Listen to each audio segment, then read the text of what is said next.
बच्चों, आज हम जो टॉपिक आपके सामने लेके आए हैं वो है यूजीसी नेट का टॉपिक है सांख्य, जो शिक्षा शास्त्र यानी कि एजुकेशन के अंतर्गत आता है। तो शुरू करते हैं। सांख्य कारिका नामक पुस्तक का लेखक निम्नलिखित में से कौन था? तो सांख्य कारिका पुस्तक जो थी वो ईश्वर कृष्ण द्वारा रचित थी। ठीक है। सांख्य दर्शन का अर्थ निम्नलिखित में से कौन सा है? तो सांख्य दर्शन ज्ञान का अर्थ होता है बुद्धि विवेक का दर्शन, या सांख्य का मतलब है सिद्धांत से, विवेक से, ईमानदारी, सच्चाई और सत्यनिष्ठा से। ठीक है ना। तो व्यक्ति जब विवेक जागृत होगा, अनावश्यक क्रोध नहीं करेगा, ठीक है ना, वही व्यक्ति सांख्य दर्शन को समझ पाता है। सांख्य दर्शन में निम्नलिखित में से किसमें विवेक द्वारा अंतर बतलाया गया है? तो आत्मा अनात्मा का और प्रकृति पुरुष दोनों का ही बताया गया है। क्वेश्चन नंबर 4, सांख्य शब्द का शाब्दिक अर्थ निम्नलिखित में से कौन सा है? तो वो होता है सम्यक विचार, यानी कि अच्छे और सुदृढ़ और सरल विचार सामने हो। सांख्य दर्शन के अनुसार आत्मा अनात्मा में भेद न होने का प्रमुख कारण निम्नलिखित में से क्या है? तो वो है अविद्या। जिसको अविद्या हो जाती है तो आत्मा और अनात्मा में भेद नहीं कर पाता है। सांख्य दर्शन के अनुसार कार्य कारण में निम्नलिखित में से क्या संबंध है? तो वो है सत्कार्यवाद का संबंध है, यानी कि अच्छे कर्म करो, सत्य बोलो, निष्ठा रखो और ईश्वर में आस्था रखो। सांख्य दर्शन में सत्कार्यवाद का रूप निम्नलिखित में से कौन सा है? तो परिणामवाद। यदि हम अच्छे कर्म करेंगे, ठीक है, और ईश्वर में आस्था रखेंगे, धनात्मक विचार रखेंगे, ईश्वर के प्रति सच्ची भावना रखेंगे और कर्म अच्छे करेंगे, तो हमें परिणाम भी बहुत ही अच्छे प्राप्त होंगे। क्वेश्चन नंबर 8 है, सांख्य दर्शन में परिणामवाद का रूप निम्नलिखित में से कौन सा है? तो वो है प्रकृति परिणामवाद। निम्नलिखित में से किस सिद्धांत में है कारण सचमुच कार्य में रूपांतरित हो जाता है? तो परिणामवाद में ऐसे ही कहा जाता है कि जैसा व्यक्ति कर्म करता है वैसे उसको परिणाम मिलते हैं। तो क्या होता है कि कारण जो है सचमुच कार्य में रूपांतरित हो जाता है। इसके पीछे कोई न कोई कारण होता है किसी कार्य को करने पीछे, तो वो कार्य हमें बाद में परिणाम देता है। तो इसके हम पहले ही सोचते हैं कि हम कौन सा ऐसा कार्य करें जो निर्मल हो, स्वच्छ हो, अच्छी भावना से किया गया हो और कौन सा परिणाम देने वाला हो। निम्नलिखित में से किस सिद्धांत में कारण का कार्य में रूपांतरण आभास मात्र है? वो है विवर्तवाद में। क्वेश्चन नंबर 11, निम्नलिखित में से किस सिद्धांत के अनुसार कारण में कार्य अव्यक्त रूप में विद्यमान रहता है? तो वो है सत्कार्यवाद। निम्नलिखित में से किसका मत प्रकृति परिणामवाद कहलाता है? तो वो है सांख्य दर्शन। ठीक है, यानी कि ये कहती है जैसे प्रकृति का हमने दोहन किया, ज़रूरत से ज़्यादा उपयोग किया, तो प्रकृति क्या परिणाम दे रही है कि बहुत आंधी तूफान आ रहे हैं और सूर्य की रोशनी बहुत तेज़ी से पड़ रही है, ओजोन परत पे फर्क पड़ रहा है। तो क्या है, प्रकृति परिणामवाद का कहलाता है। तो वो किसके अंतर्गत सारी बात आ रही है? यदि हम प्रकृति का ध्यान रखेंगे, उसके प्रति मत अपना एक मत होके उसकी प्रकृति का ध्यान रखेंगे, पेड़ पौधे लगाएंगे और अधिकतर ऑक्सीजन देने वाले पौधे लगाएंगे, या प्रकृति का दोहन नहीं करेंगे, तो ये सारी बातें किस में आती है? सांख्य दर्शन में। क्वेश्चन नंबर 13, निम्नलिखित में से किसका सिद्धांत ब्रह्म परिणामवाद कहलाता है? तो वो है विशिष्टाद्वैत का। क्वेश्चन नंबर 14, निम्नलिखित में से किसका दर्शन विवर्तवाद कहलाता है? तो वो है अद्वैत का। क्वेश्चन नंबर 15, सांख्य दर्शन में सत्कार्यवाद को सिद्ध करने के लिए निम्नलिखित में से कौन सी युक्तियाँ दी गई है? तो वो है सद असदकरणात्, उपादान ग्रहणात्, कारण भावात्, उपरोक्त सभी। क्वेश्चन नंबर 16, सांख्य दर्शन के अनुसार कारण से कार्य उत्पन्न होने में निम्नलिखित में से कौन सी क्रिया होती है? तो प्रादुर्भाव होता है। कारण में से कार्य उत्पन्न हुआ, यदि हमें किसी किसी चीज़ की आवश्यकता पड़ी तो हमने उसके लिए कार्य किया, तो क्या हुआ, उसका वस्तु का प्रादुर्भाव हमारे सामने हुआ। यदि बहुत तेज़ गर्मी लगी थी तो क्या किया, इंसान ने पंखे बनाए, कूलर बनाया, एसी बनाया, यानी कि क्या था, कारण आया कि बहुत तेज गर्मी लगी, कार्य क्या किया, उस पर कोशिश की गई और उसके बाद एक प्रादुर्भाव के रूप में, एक वस्तु के रूप में हमारे सामने परिणाम आया। ठीक है। सांख्य दर्शन के अनुसार निम्नलिखित में से कितने प्रकार होते हैं? तो आदि कारण, उपादान कारण और निमित्त कारण, तीनों ही इसके प्रकार होते हैं। सांख्य दर्शन के अनुसार जगत का आदि कारण निम्नलिखित में से कौन सा है?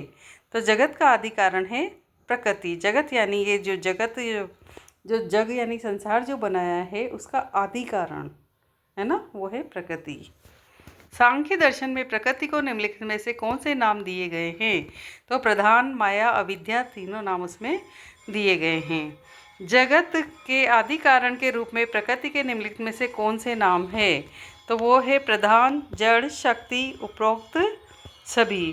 सांख्य दर्शन के अनुसार प्रकृति में निम्नलिखित में से कौन से गुण पाए जाते हैं? तो वो है अजीब, स्वतंत्र और नित्य, उपरोक्त सभी। सांख्य दर्शन के अनुसार प्रकृति से उत्पन्न वस्तुओं में निम्नलिखित में से कौन सी विशेषताएं मिलती है? तो व्यक्त, सावयव, स्थूल, उपरोक्त सभी। संसार की वस्तुओं के कारण प्रकृति में निम्नलिखित में से कौन सी विशेषताएं मिलती है?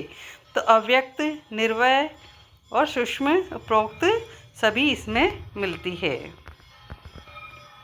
अव्यक्त यानी कि जिसको व्यक्त नहीं किया जा सकता, प्रकृति के, जैसे हवा को व्यक्त नहीं किया जा सकता, पानी को व्यक्त नहीं किया जा सकता, अग्नि को व्यक्त नहीं किया जा सकता, आकाश को व्यक्त नहीं किया जा सकता और पृथ्वी को व्यक्त नहीं किया जा सकता। ये संसार की वस्तुएं हैं और प्रकृति में मौजूद हैं। ठीक है ना।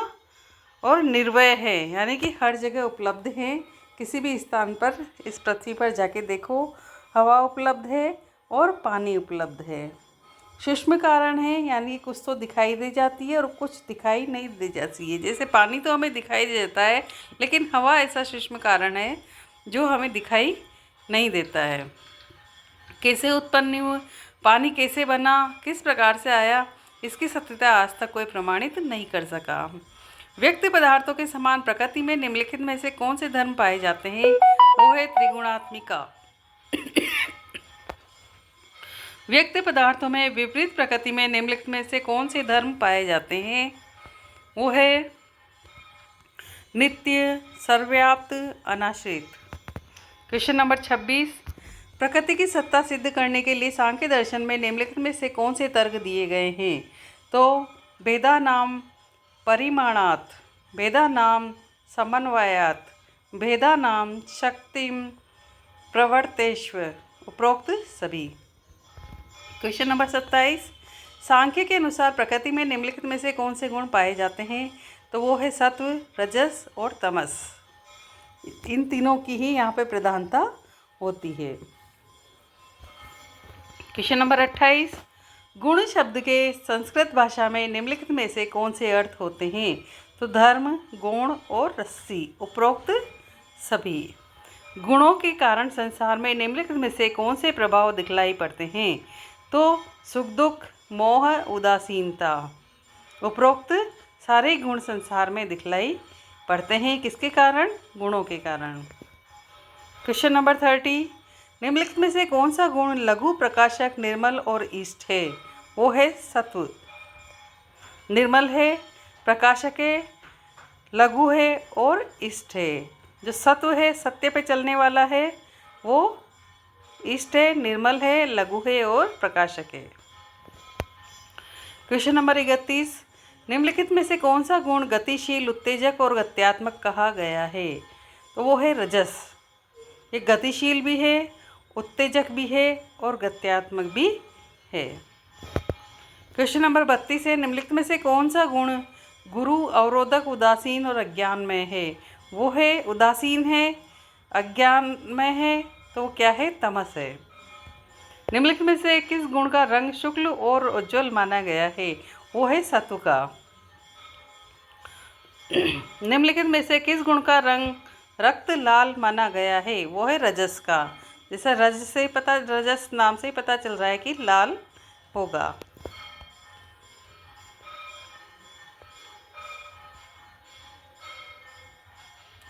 निम्नलिखित में किस गुण का रंग कृष्ण अर्थात काला माना गया है? वो है तमस का। तम यानी अंधेरा और अंधेरा होता है काला। प्रकृति में निम्नलिखित में से कौन से रंग माने गए हैं? तो श्वेत, लाल और काला तीनों ही माने गए हैं। सांख्य दर्शन के अनुसार गुणों के परिणाम निम्नलिखित में से कौन से होते हैं? तो स्वरूप और विरूप दोनों ही होते हैं। क्वेश्चन नंबर 38, सांख्य दर्शन में पुरुष में निम्नलिखित में से कौन सी विशेषताएं बतलाई गई है? तो है आत्मा, विषय, ज्ञाता, उपरोक्त सभी। सांख्य दर्शन के अनुसार पुरुष में निम्नलिखित में से कौन सा गुण नहीं है? वो है आनंद स्वरूप का गुण नहीं है। सांख्य दर्शन में पुरुष का अस्तित्ववाद सिद्ध करने के लिए निम्नलिखित में से कौन से तर्क दिए गए हैं? तो वो है संघात, पर्याय, तत्वात्, त्रिगुणादि, विपर्यात, अधिष्ठानात्, उपरोक्त सभी। क्वेश्चन नंबर 41, सांख्य दर्शन में अनेकात्मवाद सिद्ध करने के लिए निम्नलिखित में से कौन से प्रमाण दिए जाते हैं? तो जन्म मरण पृथक है, असमान प्रवृत्तियां हैं, तीनों गुण भिन्न भिन्न है, ये प्रमाण इसमें दिए जाते हैं, उपरोक्त सभी। 42वां क्वेश्चन है, सांख्य दर्शन के अनुसार सृष्टि में विकास का कारण क्या है? तो दर्शनार्थम है और कैवल्यार्थम है, दोनों ही सृष्टि में विकास का कारण है। सांख्य दर्शन के अनुसार सृष्टि में प्रकृति का क्या प्रयोजन है? तो प्रकृति का प्रयोजन है दर्शनार्थम। क्वेश्चन नंबर 44, सांख्य दर्शन के अनुसार सृष्टि में पुरुष का क्या प्रयोजन है? तो वो होता है कैवल्यार्थम। क्वेश्चन नंबर 45, सांख्य दर्शन के अनुसार अहंकार के विभिन्न भेद निम्नलिखित में से कौन से हैं? तो वैकारिक है, भूतादि है, तेजस है, उपरोक्त सभी है। सांख्य दर्शन के अनुसार वैकारिक अहंकार से निम्नलिखित में से किसकी उत्पत्ति होती है? तो मनस की भी होती है, कर्मेंद्रिय की भी होती है और ज्ञानेंद्रिय की भी होती है। ये विकार है, वैकारिक मतलब विकार है, यानी कि मन में तरह तरह के विचार आते हैं, अच्छे भी आ सकते हैं, बुरे भी आ सकते हैं, कर्म भी अच्छे बुरे दोनों हो सकते हैं, और हमारी ज्ञानेंद्रिया भी जो काम करती है वो दोनों तरीके से कर सकती है। क्वेश्चन नंबर 47, सांख्य दर्शन के अनुसार पंच महाभूत की उत्पत्ति किस प्रकार के अहंकार से होती है? तो वो होती है भूतादि से। सांख्य दर्शन के अनुसार विभिन्न रूपों की उत्पत्ति निम्नलिखित में से किस में होती है? तो वो है तन्मात्र से।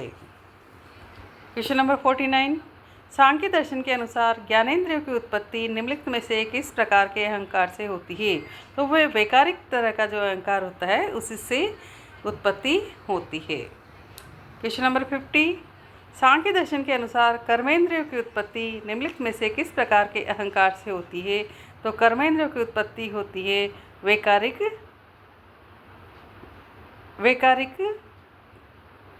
अहंकार से होती है।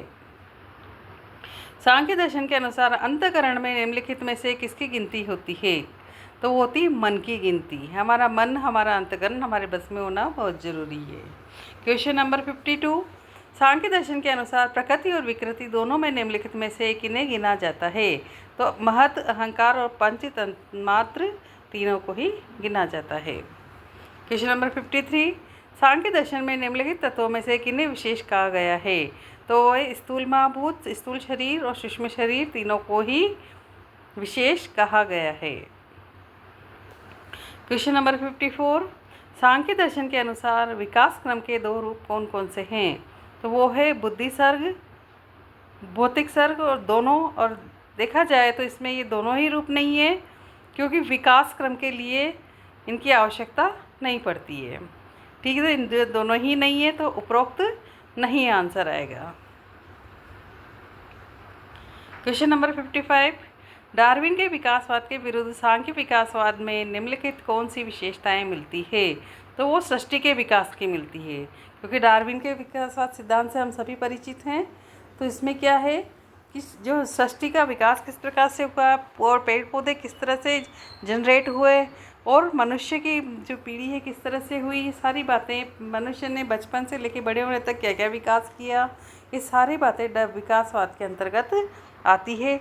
जो सांख्य विकासवाद में विशेषताएं इसकी थोड़ी सी मिलती है। सांख्य दर्शन के अनुसार दुखों के निम्नलिखित प्रकारों में से कौन से माने गए हैं? तो आध्यात्मिक दुख भी होता है कि ईश्वर की प्राप्ति नहीं हो रही, मोक्ष प्राप्त नहीं हो रहा, अधिभौतिक भी होता है कि व्यक्ति भौतिक संसाधनों में रहता है, सत्ता का उपयोग करता है ना। अधिदैविक दैविक भी होता है क्योंकि देवी शक्तियाँ जो आध्यात्म जो शक्तियाँ होती है, प्रकृति प्रकोप वगैरह, उनसे भी उसका सरोकार होता है। इसलिए सांख्य दर्शन के अनुसार दुखों के प्रकार ये माने गए हैं तीनों ही। क्वेश्चन नंबर 57, सांख्य दर्शनों में अलौकिक कारणों से उत्पन्न दुख निम्नलिखित में से कौन से हैं? तो आध्यात्मिक है, अधिभौतिक है और अधिदैविक। उपरोक्त नहीं, तीनों ही नहीं है। ठीक है। सांख्य दर्शन में शारीरिक मानसिक कष्टों को दुखों के निम्नलिखित प्रकारों में से किन में रखा गया है? तो अधिदैविक में रखा गया है। शारीरिक और मानसिक कष्ट आदमी कैसे प्राप्त करता है? अपने मन की उससे प्राप्त करता है। उसे मन में यदि भाव अच्छे नहीं आते तो वो लगता है कि मैं दुख प्राप्त कर रहा हूँ, और यदि उसका मन दृढ़ हो, सुदृढ़ हो, अच्छे भाव रखता हो, अच्छे विचार आते हैं तो वह सुदृढ़ होता है व्यक्ति और शारीरिक और मानसिक रूप से पुष्ट होता है। ठीक है। क्वेश्चन नंबर 59, सांख्य दर्शन के अनुसार दुखों से छुटकारा पाने का उपाय निम्नलिखित में से क्या है? तो वो है तत्व ज्ञान। सांख्य दर्शन निम्नलिखित में से किस प्रकार की मुक्ति मानता है? तो वो है जीवन मुक्ति। सांख्य दर्शन के अनुसार अंतिम और पूर्ण मोक्ष निम्नलिखित में से कौन सा है? तो वो जीवन मुक्ति भी है, विदेह मुक्ति भी है, यानी कि अपनी देह से भी मुक्ति है और अपनी आत्मा को परमात्मा में मिलाना भी शामिल है, वो पूर्ण मोक्ष है। सांख्य दर्शन के अनुसार मोक्ष में से निम्नलिखित क्या नहीं होता? तो तटस्थता नहीं होती है ना। सांख्य दर्शन के अनुसार निम्नलिखित में किस प्रकार का है? तो वो है सेश्वर। सांख्य दर्शन के अनुसार प्रमाण निम्नलिखित में से कौन से हैं? तो वो प्रत्यक्ष, अनुमान और शब्द, तीनों तरह के प्रमाण इसमें होते हैं। मुझे उम्मीद है आपको समझ में आ गया होगा। अगला वीडियो लेके आपके सामने फिर आएंगे। तब तक के लिए हमारे चैनल को लाइक, शेयर, सब्सक्राइब करें। धन्यवाद।